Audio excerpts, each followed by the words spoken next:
Picture this. You're collapsing in your Austin apartment, pain ripping through you, fighting to breathe. You call your parents, desperate for help.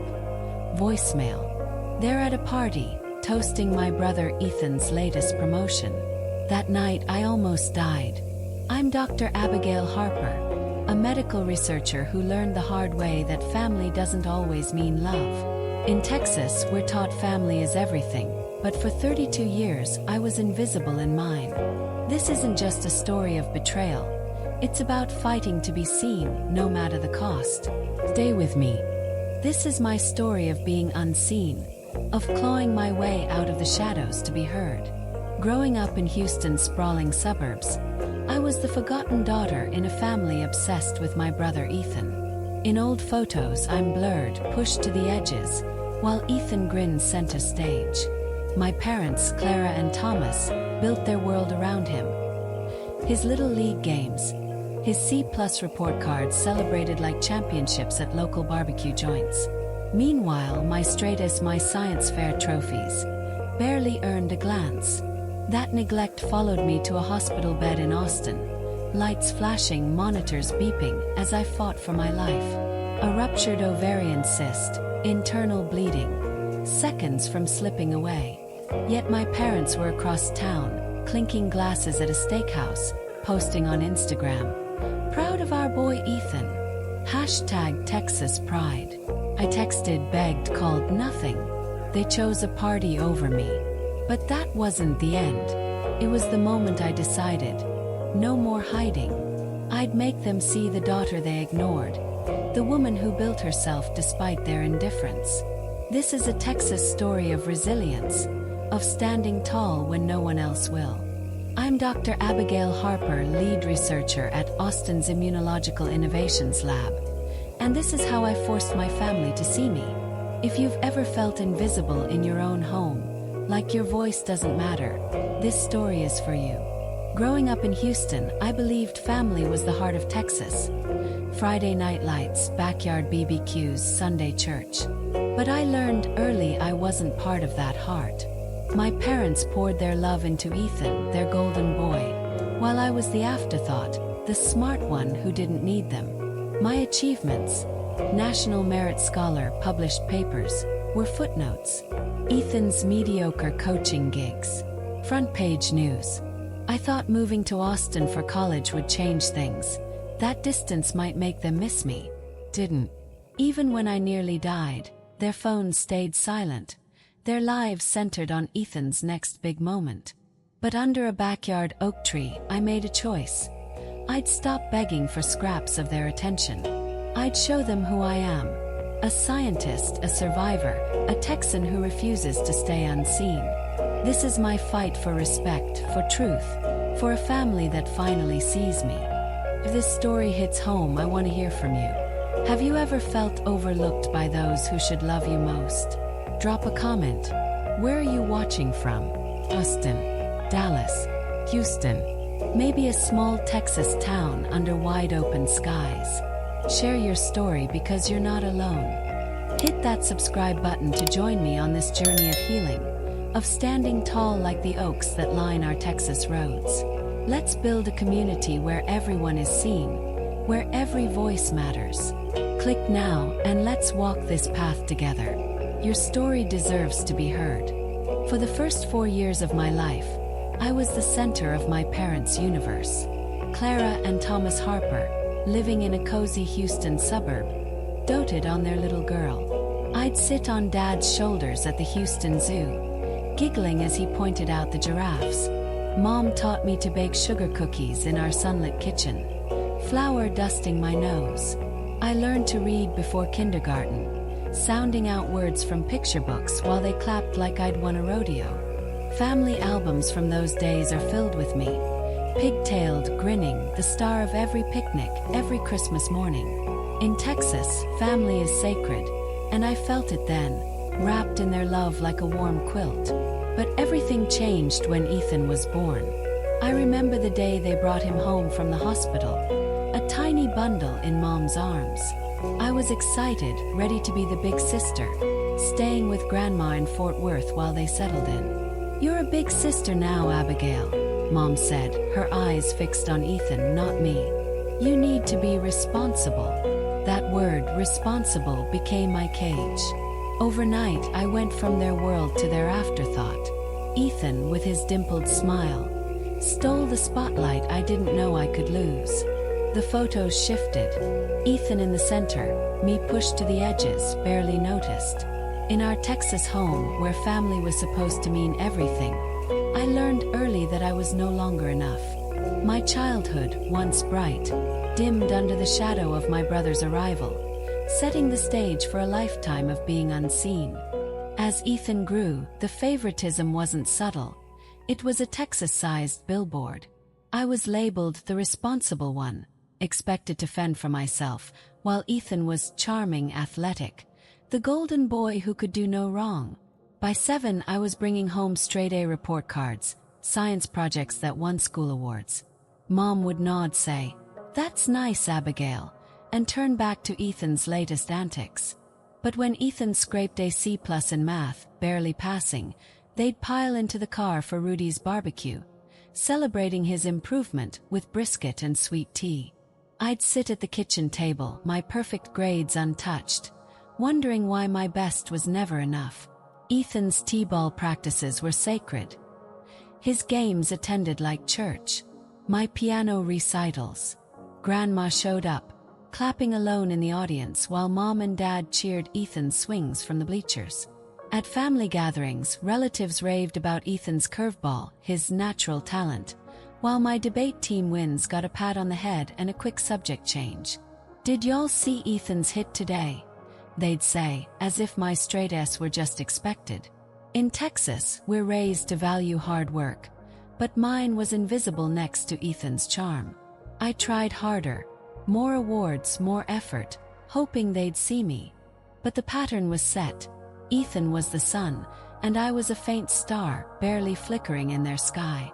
That favoritism wasn't just unfair. It was a wound that grew deeper with every overlooked achievement, every moment I was pushed aside for my brother's fleeting victories. Some memories cut deeper than others, and my 10th birthday is one I'll never shake. I'd spent weeks planning it, dreaming of a party with my science club friends. Kids like me, quiet but curious, who lived in the shadows of Houston's popular crowd. We'd have cake, play board games, maybe stargaze in the backyard. I'd picked out a blue dress, my favorite, and Grandma was driving down from Fort Worth to join us. But the day before, Ethan's little league team made the playoffs, an unexpected game scheduled right during my party. "We have to reschedule, Abigail," Mom said, not even looking up from packing Ethan's cooler with Dr. Pepper. "This is huge for Ethan." I protested, my voice small. "But everyone's coming. Grandma's driving 3 hours." Dad sighed, giving me that look, like I was selfish for wanting one day. "Ethan's team needs us, Abigail. You're smart enough to understand." I wasn't. I understood my party didn't matter, that my friend's time, my feelings, were nothing next to Ethan's game. That night, while my parents cheered Ethan's strikeout at the field, I sat with Grandma in her Fort Worth kitchen, eating a lopsided cake she'd baked. She tried to make it special, singing "Happy Birthday" with her warm, crinkly smile, but I couldn't stop picturing Mom and Dad's empty seats at my party that never happened. In Texas, birthdays are big. Barbecues, balloons, family gathered round. Mine was erased for a game Ethan's team lost anyway. I went to bed clutching a journal, writing, "Why don't they love me like him?" That day taught me my place. Second best always. It was a wound that shaped me, a reminder that in our family, Ethan's moments trumped mine, no matter how much I ached to be seen. By senior year, I thought I could outrun the hurt, prove I was more than Ethan's shadow. I poured my heart into a state-level science fair, designing a project on renewable energy that won first place in Texas. I stood on that stage in Austin, clutching my trophy, imagining Mom and Dad's proud faces in the crowd. But they weren't there. Ethan had a high school football game that day, and they were tailgating in Longhorns gear, cheering for a touchdown that never came. College scouts might be there, Dad had said, as if my award meant nothing. I drove home alone, the trophy cold in my lap, feeling like I'd failed some test I didn't understand.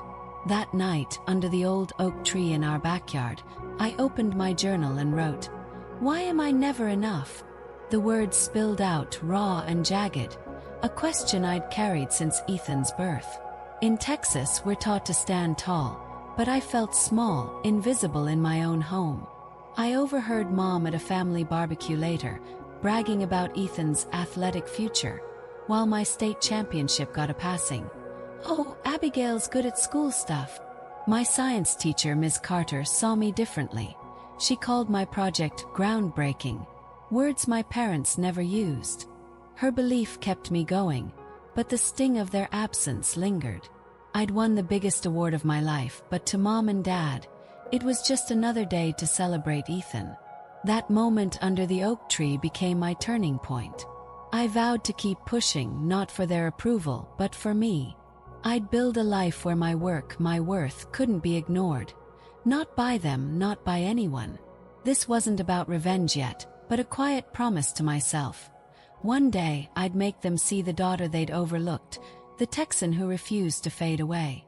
By 16, I thought I'd learned to navigate my family's favoritism, but some wounds cut too deep to ignore. I'd spent months planning my birthday party, a rare chance to shine outside Ethan's shadow.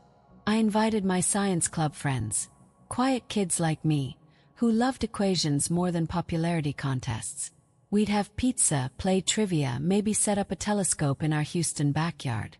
I'd saved up for a new dress, navy blue, hoping for one day where I wasn't just Ethan's sister. But the day before, Ethan's baseball team qualified for a regional playoff, scheduled right during my party. "We have to reschedule, Abigail," Mom said, not even looking up from packing Ethan's cooler with Gatorade. "This is a big deal for your brother." My heart sank. "But my friends are coming," I pleaded, voice shaking. "They've planned for weeks." Dad gave me that look, the one that made me feel small for asking. "Ethan's future's on the line, Abigail. You're smart enough to get that." I wasn't. I got that my joy, my friends' effort, meant nothing next to Ethan's game. My friends waited at school, confused, until I called to cancel, my voice barely steady. Grandma drove from Fort Worth to take me to a diner, trying to salvage the day with pie and kind words, but I couldn't shake the image of Mom and Dad cheering Ethan's swings while my party dissolved. In Texas, we make a fuss over birthdays. Barbecues, laughter, family gathered under wide skies. Mine was erased for a game Ethan's team lost. That night, I sat under our backyard oak tree, journal in hand, writing, "Why am I always second?" The hurt wasn't just about a party. It was the message. Ethan's moments were golden. Mine were disposable. I'd poured my heart into that day, hoping they'd see me, but they chose him like always. In Houston's humid nights, I learned to swallow my pain, to keep achieving, believing one day my work would make me visible. But the neglect was a weight, growing heavier, pressing on a heart that still yearned for their love, a heart that didn't yet know how much worse it could get. Around the same time, my body started betraying me, as if the emotional weight wasn't enough. Debilitating migraines hit without warning, sharp, blinding pain that left me vomiting, my vision a blur of spots. I'd curl up in my darkened room, praying for relief, but Mom's response was always the same. "You're studying too hard, Abigail. Be more like Ethan. He knows how to relax." As if I could will away the pain by mimicking my brother's carefree life. I begged to see a doctor, and when they finally took me, Dad spent the appointment checking his watch, leaving early to pick Ethan up from basketball practice. The neurologist prescribed meds and suggested stress might be a factor, but Mom brushed it off. "You're too intense.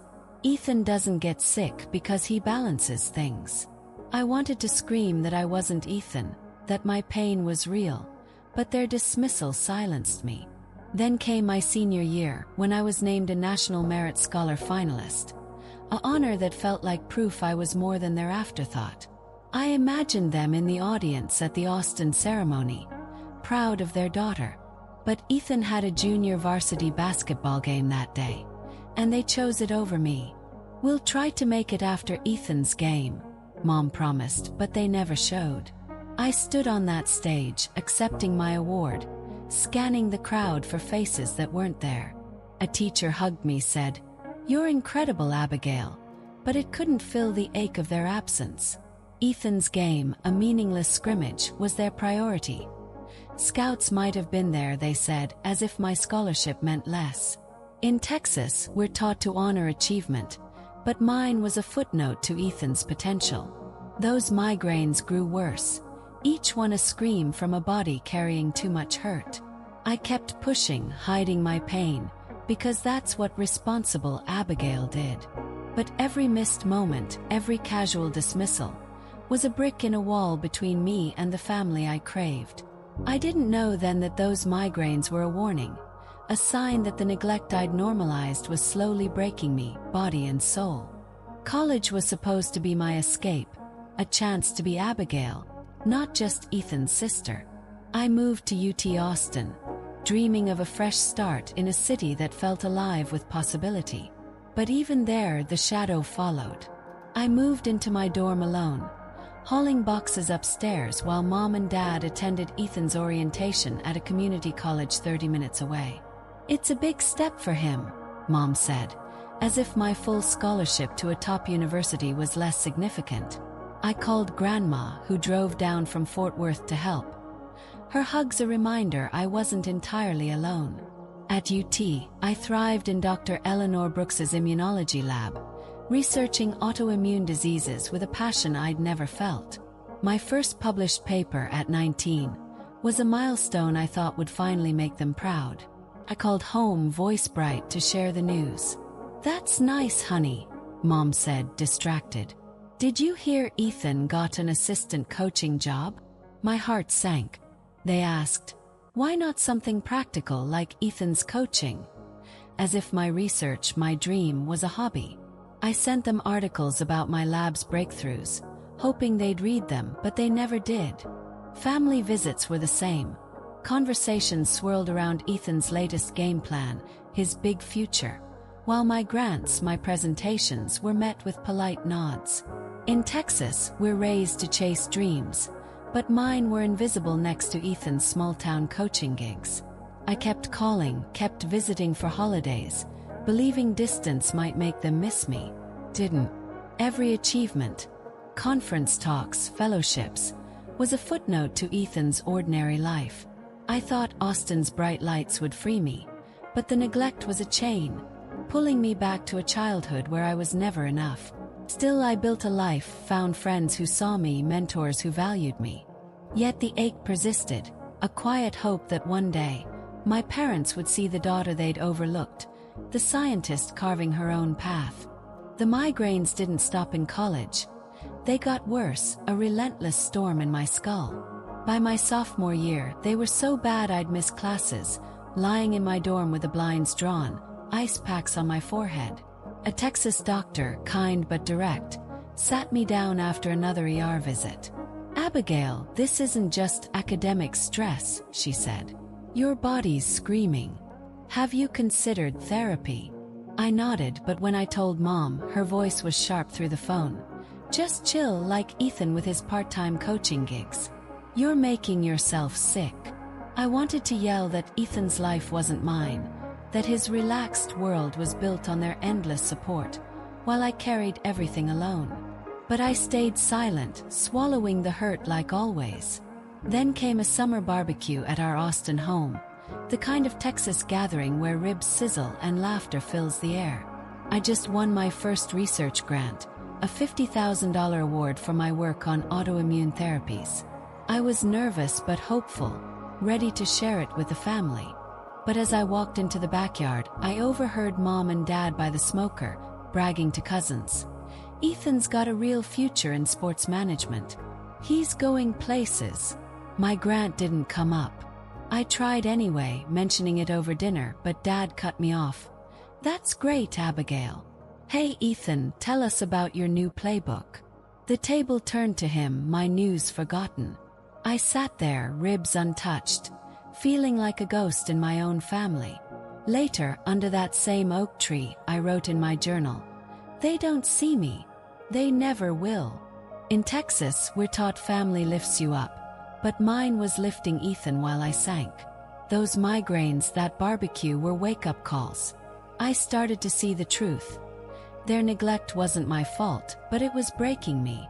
I vowed to keep fighting, not for their approval, but for a life where I could stand tall. A Texan refusing to let their indifference define her.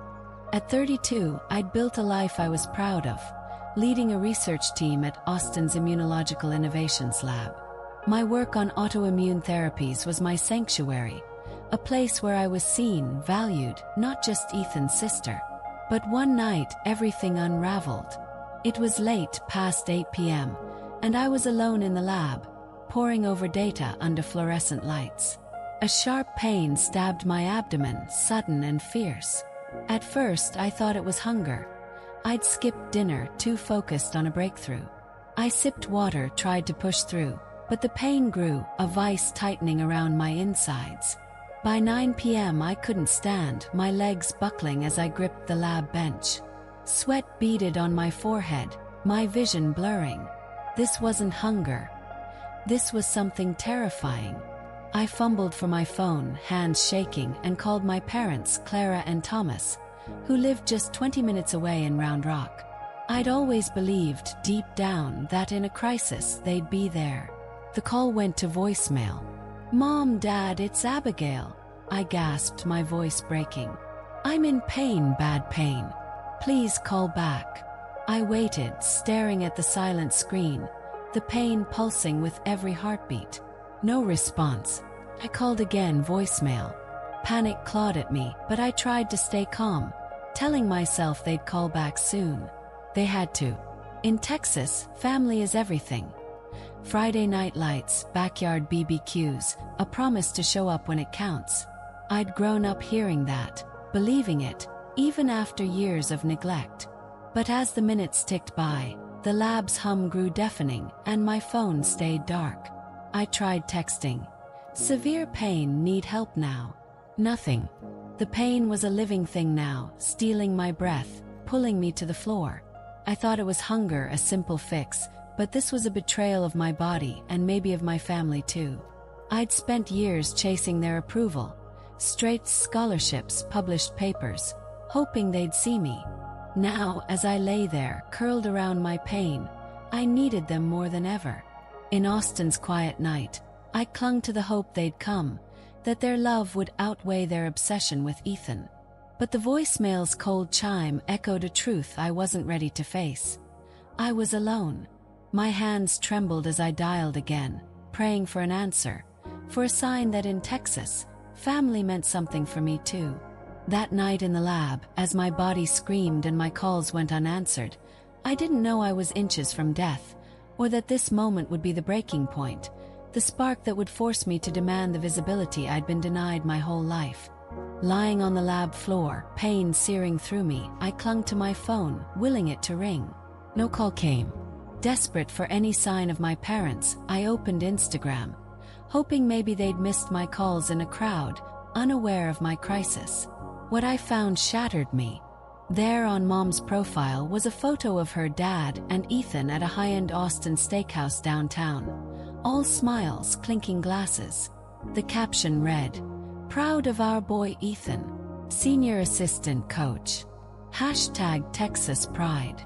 My breath caught, not from pain, but from the gut punch of their joy while I fought to survive. They were 15 minutes away, celebrating Ethan's promotion, posting about it like nothing else mattered. My fingers shook as I typed a message to Mom. "Emergency. Severe pain. Need hospital." I sent it to Dad too, then to Ethan, begging, "Please, I'm in trouble." I stared at the screen, waiting for those 3 dots, a sign they'd seen me. Nothing. The pain surged, a wave that left me gasping, but the silence from my family hurt worse. I scrolled through their Instagram stories. More photos, Ethan laughing, Dad toasting, Mom beaming, the restaurant chandelier sparkling. They were living a moment of Texas pride, while I was dying alone. I texted again, my words frantic. Please, hospital now. Still nothing. In Texas, we're taught to rally for family, to drop everything when someone's in need. I'd believed that, clung to it through years of being overlooked. But this was proof I wasn't their family, not really. Ethan's minor promotion, a step up in a small-time coaching job, was their world, while my life hung in the balance.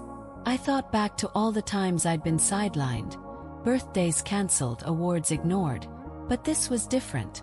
This was life or death, and they chose a party. My vision blurred, not just from pain, but from tears I couldn't stop.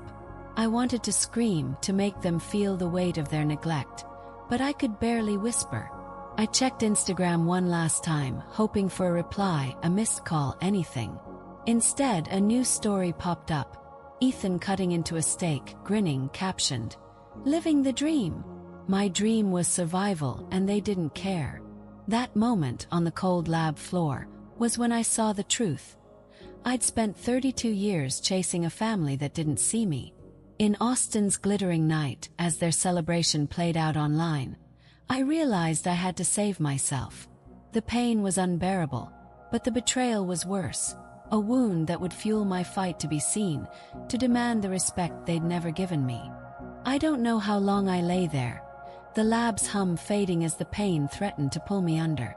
Somehow, I managed to call Margaret, my neighbor, a retired nurse who'd always checked on me. Her voice, calm but urgent, cut through my fog. "Abigail, I'm coming."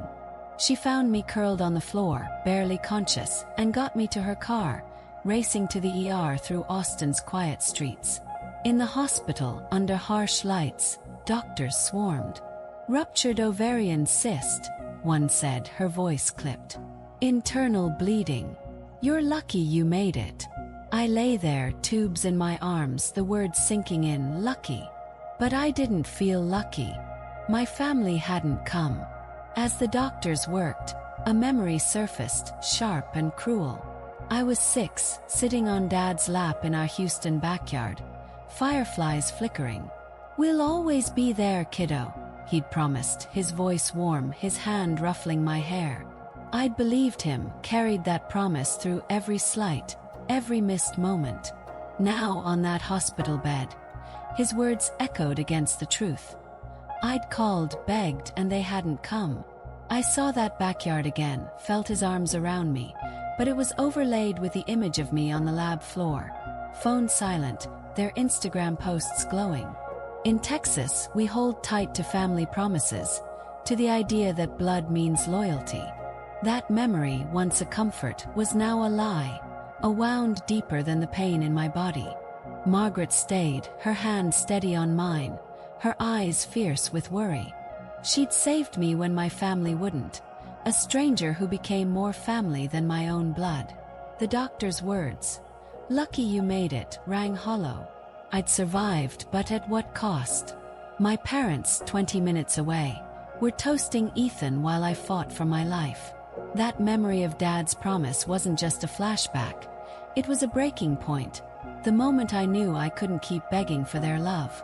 In that ER, I started to see I deserved better, even if they'd never give it.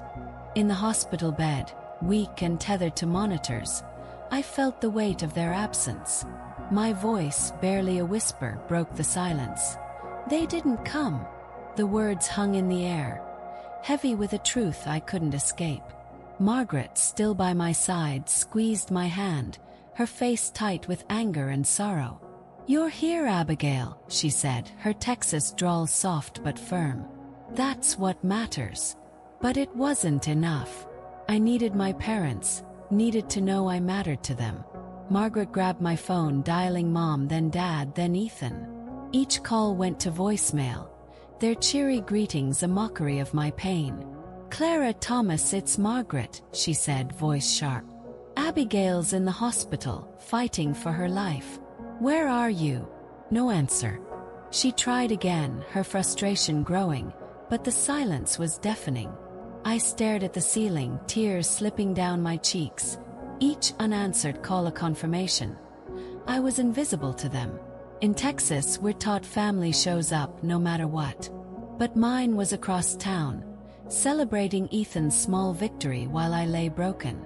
Margaret's hand in mine was a lifeline, but it couldn't fill the void left by their absence. "They didn't come," I whispered again, the words a vow as much as a wound.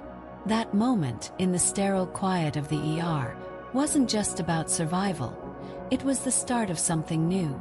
I'd fight to be seen, not for their love, but for me, for the Texan who refused to let their neglect define her. 3 days in that Austin hospital felt like a lifetime. Each beep of the monitor a reminder of how close I'd come to slipping away. A ruptured ovarian cyst, internal bleeding, words that still echoed in my head as I lay there, weak but alive. I kept hoping my parents, Clara and Thomas, would show up, sit by my bed, hold my hand, and say they were sorry for not answering my calls. They came, but not like I'd dreamed. Twice in 3 days, they breezed in for hurried visits, their minds elsewhere. The first time, Mom stood at the foot of my bed, arms crossed, glancing at her watch. "Cysts are common, honey," she said, her voice light like I'd caught a cold. I stared at her, my throat tight. "I was bleeding internally, Mom. I almost died." She looked away, murmuring something about Ethan's big week. Dad nodded along, checking his phone, already halfway out the door. They were caught up in Ethan's victory lap, a boat tour on Lake Travis to celebrate his promotion to senior assistant coach. A party again while I lay tethered to IVs. Their second visit was shorter, barely 10 minutes. Dad mentioned traffic. Mom said they had to get to the marina. "Ethan's rented a yacht," she added, almost proud, as if I'd care. I didn't. I wanted to scream, to ask why a boat mattered more than their daughter's life. But I was too tired, too broken to fight. In Texas, we're taught family shows up when it counts. Through storms, through crises, through the moments that test you. I'd grown up believing that, clinging to it despite years of being sidelined for Ethan's games, his grades, his dreams. But there, in that sterile room, I saw the truth. They'd chosen him again, even when my life hung in the balance. Their brief visits, their casual dismissal of my pain, weren't just neglect. They were a betrayal. I'd spent 32 years chasing their love, proving my worth with awards, degrees, breakthroughs, but it was never enough. As they left, promising to check in soon, I felt a shift. The girl who'd begged for their attention was fading. I wasn't angry, not yet. Just hollow, staring at the ceiling, wondering how I'd let their indifference define me for so long. In Austin's quiet nights, where stars should have brought comfort, I faced a reckoning. My survival wasn't enough. I needed to be seen not just by them but by myself. That hospital bed, with its cold sheets and relentless monitors, wasn't just a place of healing. It was where I began to question everything I'd believed about family, about love, about my place in their world. As my parents drifted away, caught in Ethan's orbit, others stepped into the void, showing me what family could mean. My boyfriend, Daniel, a physical therapist, was at a conference in Dallas when he heard about my collapse. He caught the first flight back, bursting into my hospital room with worry etched on his face. "Abigail, I'm here," he said, pulling a chair close, his hand warm around mine. He didn't leave my side, not for meetings, not for sleep, just stayed, asking doctors questions I was too weak to voice. His presence was a lifeline, a reminder I wasn't alone. Then there was Rachel, my best friend since UT Austin, who showed up with a thermos of sweet tea. Her Texas drawl cutting through the hospital's sterile hum. "You're tougher than a Longhorn girl," she said, her smile soft but fierce. She sat with me, telling stories of our college days, late-night study sessions, tacos from food trucks, until I laughed, the sound foreign in that room. Even Dr. Eleanor Brooks, my mentor from UT, sent a handwritten letter, her elegant script filling 2 pages. "Your work, your spirit, is extraordinary," she wrote. "Keep shining, Abigail." I read it over and over, her words a balm for wounds my parents couldn't see. These people, Daniel, Rachel, Dr. Brooks, were my chosen family, the ones who saw me when my blood family wouldn't. Their love, their time, their belief in me showed me what I'd been missing. Lying there, I made a decision that felt like cutting a cord. I removed Clara and Thomas from my emergency contacts. It wasn't anger, not yet. It was survival. I couldn't trust them to show up. Not after they'd ignored my calls, my texts, my fight for life. In Texas, we're raised to hold family sacred. But I'd spent years worshipping a version that didn't exist. Daniel's steady gaze, Rachel's tea, Dr. Brooks's letter. They were my anchors, proof I was enough, even if my parents couldn't see it. I thought back to all the times I'd been overlooked. Birthdays canceled, awards ignored, migraines dismissed. But this was different. This was life or death. And they'd chosen a yacht party over me. As I traced the words of Dr. Brooks's letter, I felt a spark of something new. Resolve. I'd survived, not because of my parents, but despite them. In that hospital room, surrounded by people who chose me, I began to see a path forward. One where I'd demand to be seen, not just for their sake, but for mine. This wasn't about revenge. Not yet. It was about reclaiming a life where I wasn't invisible. A Texan rebuilding her heart with the family she'd chosen. In the quiet of that hospital room, as machines hummed and my strength slowly returned, I pulled out a notebook and began to write. Not a journal entry, but a letter to my younger self, the girl who'd spent years under that Houston oak tree, asking why she wasn't enough. Dear Abigail, I wrote, my pen trembling. You are enough, even if they don't see it. Your heart, your mind, your fight. They're yours and they're extraordinary. I read it aloud, my voice cracking, each word a promise to the child who'd waited for love that never came. Tears fell, but they weren't just pain. They were release, a vow to stop chasing their approval. Daniel watched, his eyes soft, and when I finished, he took my hand. They failed you, Abigail, he said, his voice steady. He picked up my phone and called Mom, his tone firm but calm. Clara, this is Daniel. Abigail deserved better. She almost died, and you weren't there. Mom's voice came through, sharp and defensive, before she hung up, the click like a door slamming shut. I wasn't surprised, but it hurt. A final confirmation of their indifference. That moment, with Daniel's hand in mine and my letter's words echoing, I realized something profound. They'd never see me unless I forced them to. For 32 years, I'd been the responsible one, the quiet achiever, hoping my work, my straights, my research, my survival would make them notice. But they were too caught up in Ethan, too blind to the daughter bleeding out 15 minutes away. In Texas, we're taught to stand tall, to fight for what matters. I'd been fighting the wrong battle, seeking love from people who couldn't give it. That letter wasn't just for young Abigail. It was for me now, a scientist, a survivor, a Texan ready to demand her place. I didn't know how yet, but I knew I'd make them see me, not for their love, but for my truth, for the life I'd built despite their neglect.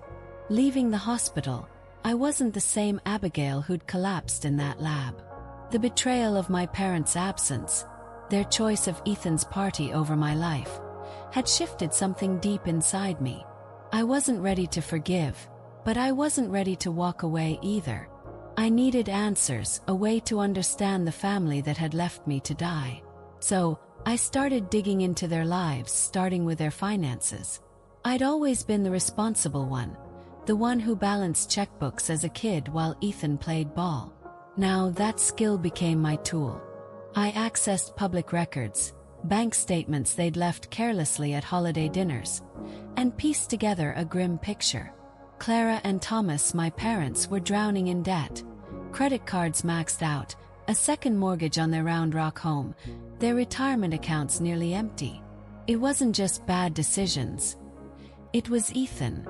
My brother had borrowed over $300,000 to fund a sports bar in San Antonio, a flashy dream that collapsed within a year.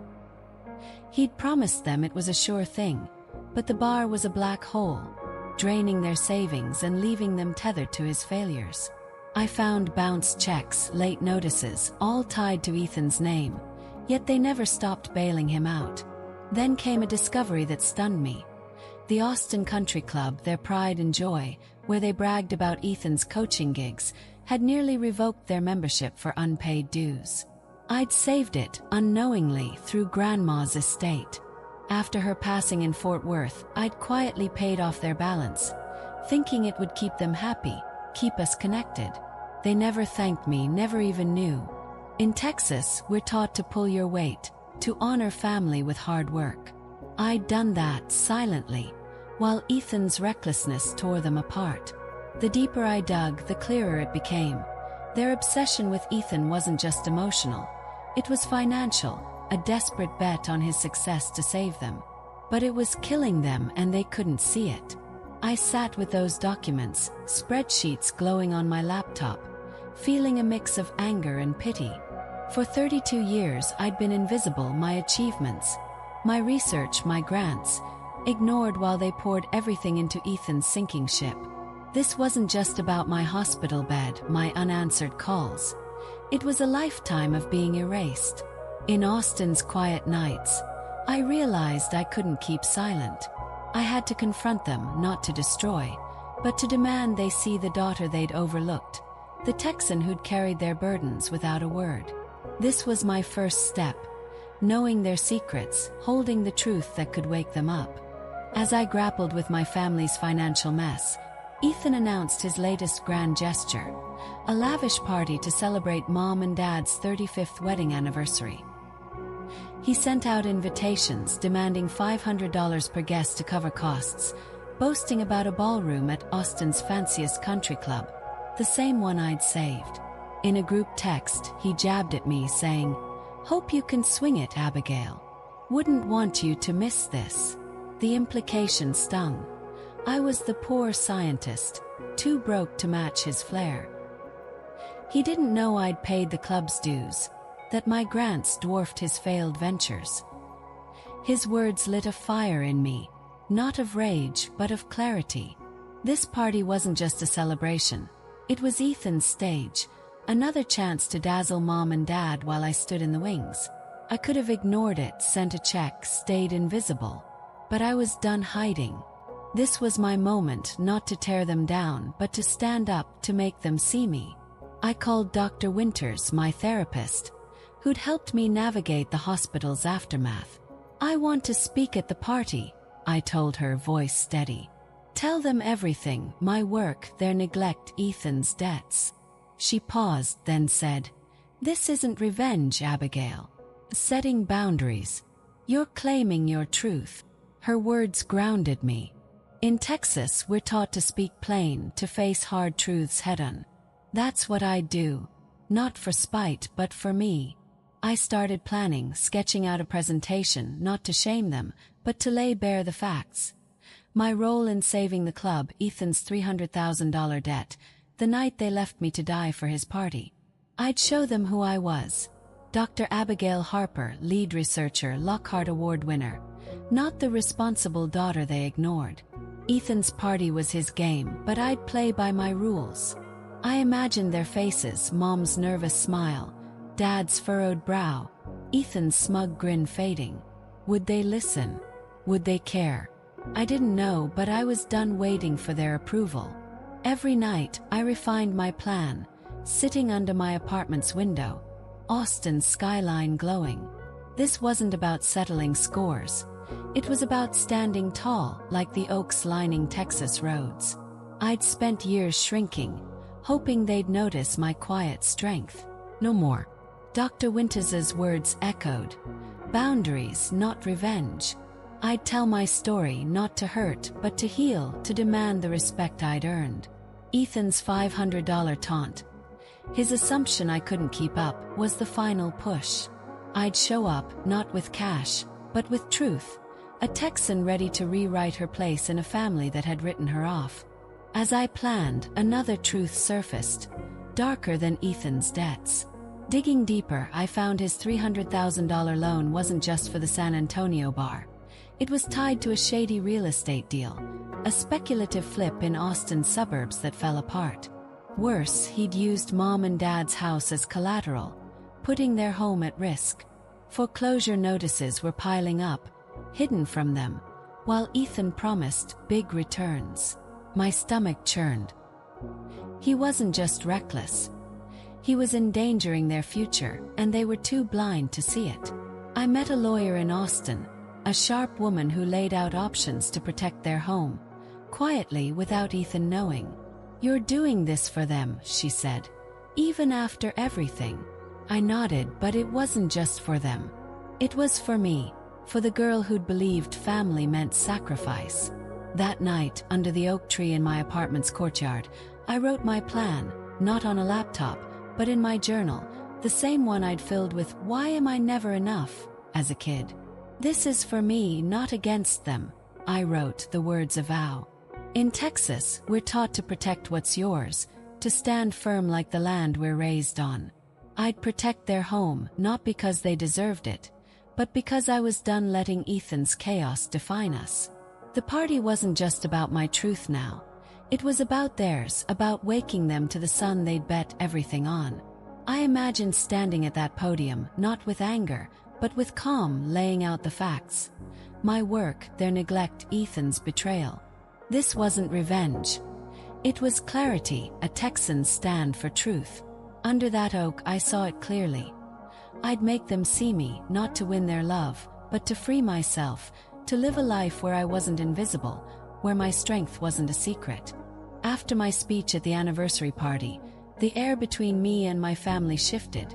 Not healed, but cracked open, letting light through. Weeks later, Clara and Thomas asked to meet at an Austin cafe. Its patio shaded by live oaks. I went, unsure, my heart guarded after years of their neglect. Dad spoke first, his voice rough. "We didn't know the real you, Abigail," he said, eyes on his coffee. "We got caught up in Ethan, and we failed you." Mom nodded, tears brimming, admitting they'd ignored my pain, my work, my worth. It wasn't a full apology, but it was a start, raw and real. For the first time, they listened as I shared my life.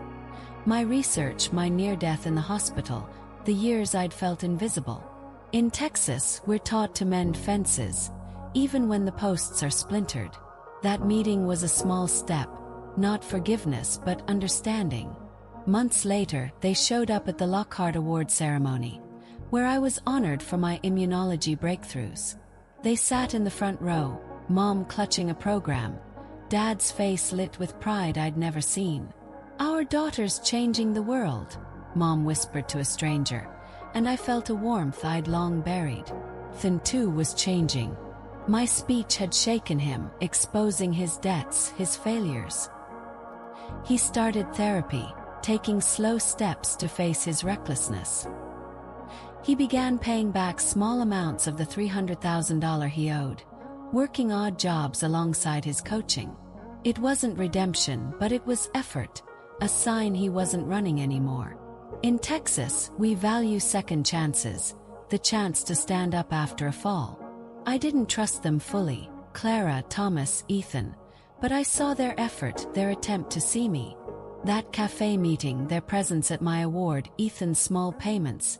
They weren't the family I dreamed of, but they were trying. For 32 years, I'd chased their love, believing I wasn't enough. Now, I saw I'd been enough all along. They just hadn't looked.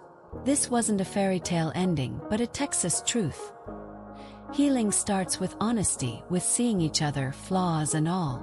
As my family took steps toward change, I knew healing meant protecting myself too.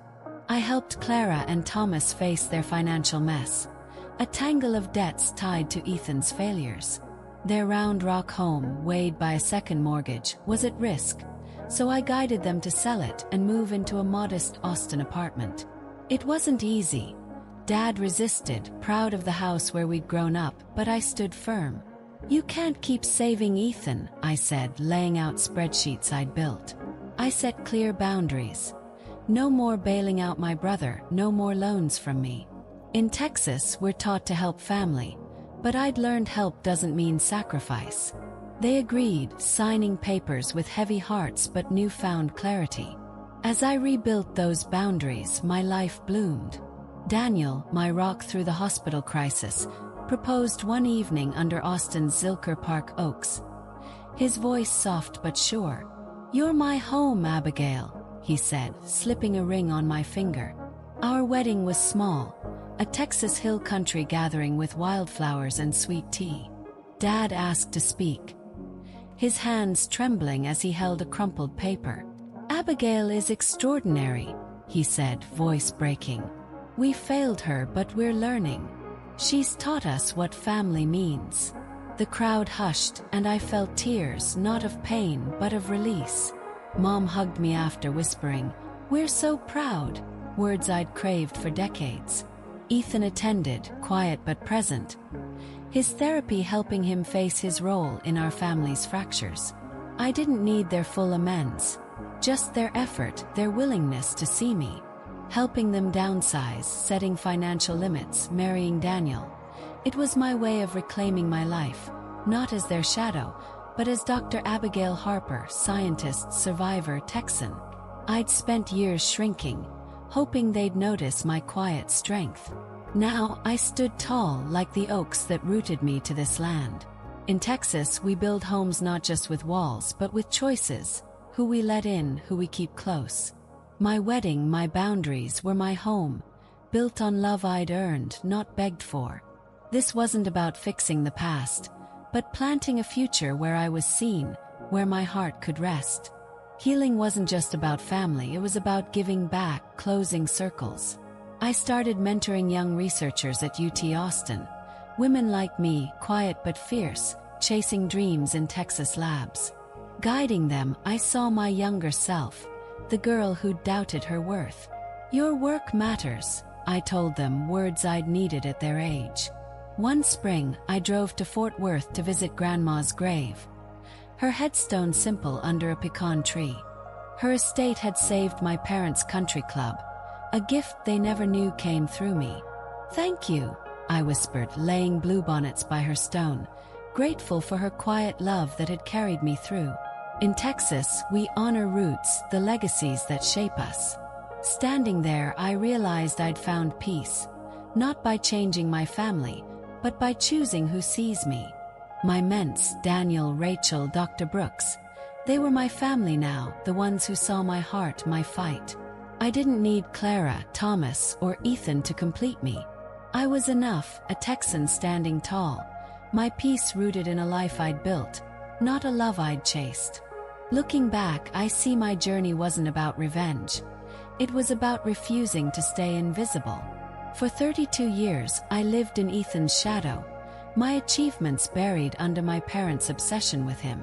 When they ignored my calls, left me bleeding out in that Austin lab while they toasted my brother, I hit rock bottom. But rock bottom became my foundation. I stood up, spoke my truth at their anniversary party, and forced them to see me. Dr. Abigail Harper, scientist, survivor, not just their responsible daughter. If you're struggling to be seen, to feel enough in a family that overlooks you, hear me. You are enough. Your worth isn't tied to their gaze. It's in your heart, your fight, your dreams. In Texas, we say stand tall, like the oaks that line our roads, rooted deep, unyielding to storms. That's what I did, and you can too. I didn't need their love to shine. I needed mine. This wasn't about tearing them down. It was about building me up, claiming a life where I'm seen, not for their approval, but for my truth. In Texas, we're taught family is everything, but I learned family starts with you, with the courage to demand your place. If you're hiding your light, feeling small, know this. You're not alone, and your voice matters. Stand tall like I did, and let the world see the extraordinary person you've always been. This journey taught me peace comes from within, from choosing to be visible, no matter who's watching. If my story resonates, I want to hear yours. Have you ever stood up to family, demanded to be seen? Maybe you confronted neglect, set boundaries, or walked away to find peace. Share your story in the comments below. Where are you watching from? Austin's vibrant streets, Houston's humid nights, a small Texas town under wide-open skies. Your voice matters, and together we can build a community where everyone is seen, where no one stays invisible. Hit that subscribe button to join me for more stories of healing, of standing tall against the odds. Every week, we'll dive into journeys like mine, stories of resilience that remind us we're enough. Check out the end screen for a related video, another tale of finding strength in pain, and click to keep this journey going. Follow me on at triumphant for updates, behind-the-scenes thoughts, and to connect with others who fought to be seen. In Texas, we gather round campfires, sharing tales that bind us. This channel is our campfire, a place to share, heal, and grow. Don't just watch, be part of it. Comment, subscribe, and let's create a space where every story, every struggle is honored. Your truth is powerful, and I'm here to hear it. Let's stand tall together, like the oaks that root us to this Texas land, building a community where no one's light is dimmed. Click now, share your story, and let's make sure everyone knows. You are enough and you are seen.